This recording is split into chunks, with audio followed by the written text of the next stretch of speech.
I wanted to ask you, well, I have a lot of questions about the writing of this, but let's start with the opening line because I'm a sucker for a great opening.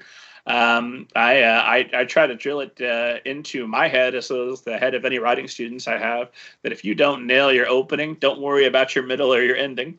That's not going to be a problem. I don't do this often, but I'm going to read just a paragraph of your own book to you because I love this opening line.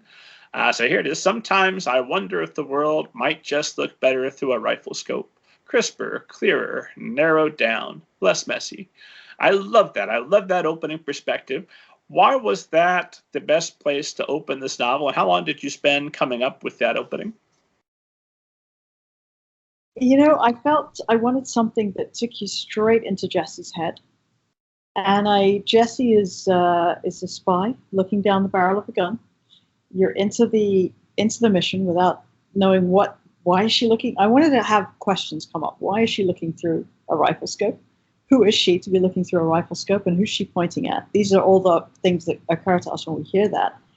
But I also wanted to bring us into the head of a young woman who hasn't got the world figured out. And so I thought it might be nice that for her, looking through this rifle scope is not just something tense to do before a mission, but something that actually is a relief.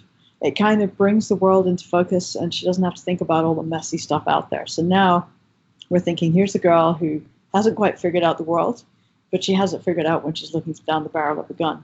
I don't know about you, but for me, I'm asking 15,000 questions already in my head. So I'm hoping that a reader will want to go on to the next line in the next paragraph and see what's going on with Jesse.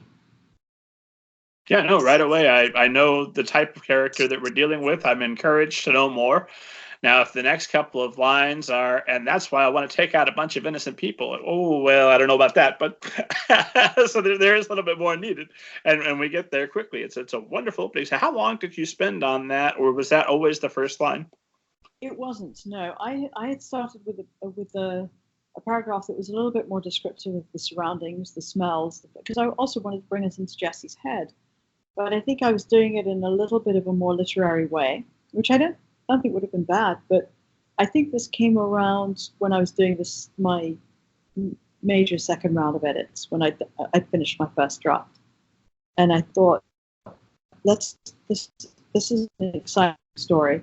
Let's get straight into this moment. And I think it may also have been influenced a little bit by my filmmaking career, because there's a way in which an image, paints 1,000 words.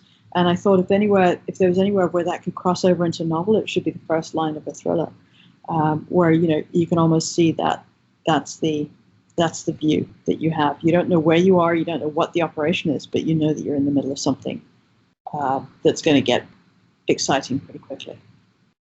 So presumably then when you make the movie version, there might be a title card of this studio, these guys put up the money, these folks did this, and then that will be the opening shot, I assume? You never know. And then, you know what, after all that, it'll probably, start out with the rain-swept street in London. Who knows? Who knows? Now that I've written the perfect movie line, let's hope it gets in there. I'll have to see.